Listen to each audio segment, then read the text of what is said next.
আজকে Suzuki service সেন্টারে গাড়ি রিপেয়ার করাতে এসে একটা ইউনিক ড্যান্স চোখেও পড়ে গেল।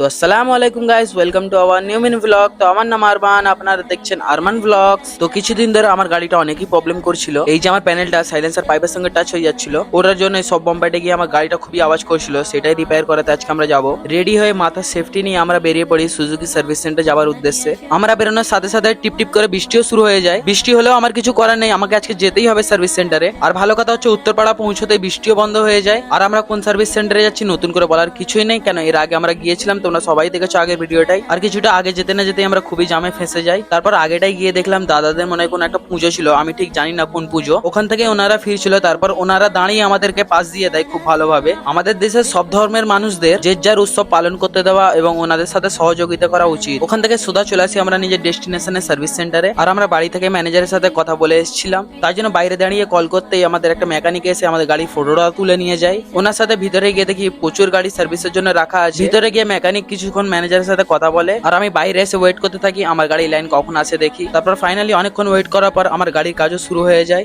গাড়ির নিচে যে প্যানেলটা প্রবলেম হচ্ছিল সেটিকে খুলে উনি ভিতরে নিয়ে চলে যায়। তারপর বাইরে কিছুক্ষণ ওয়েট করার পর ওনারা এসে বলে গাড়ির ওই প্যানেলটা চেঞ্জ করতে হবে। ওনারা বলছে এটা ম্যানুফ্যাকচারিং প্রবলেম, এটা আমরা কিছুই করতে পারবো না। অনেকক্ষণ ভাবনা চিন্তা করার পর আমি একটা নতুন প্যানেল অর্ডার করে দিই ওনাদের কাছ থেকে, সেটাও আবার 15 দিন পর আসবে। তারপর আর কি, যে প্যানেলটা খুলেছিল সেই প্যানেলটা আবার ভালোভাবে লাগিয়ে দিল। কি আর করা যাবে, সার্ভিস সেন্টার থেকে গাড়িটা বের করে নিই নিজেই। বেরিয়েই বাইরে দেখি কাকাদের খুব জোর ড্যান্স চলছে বাংলা খেয়ে।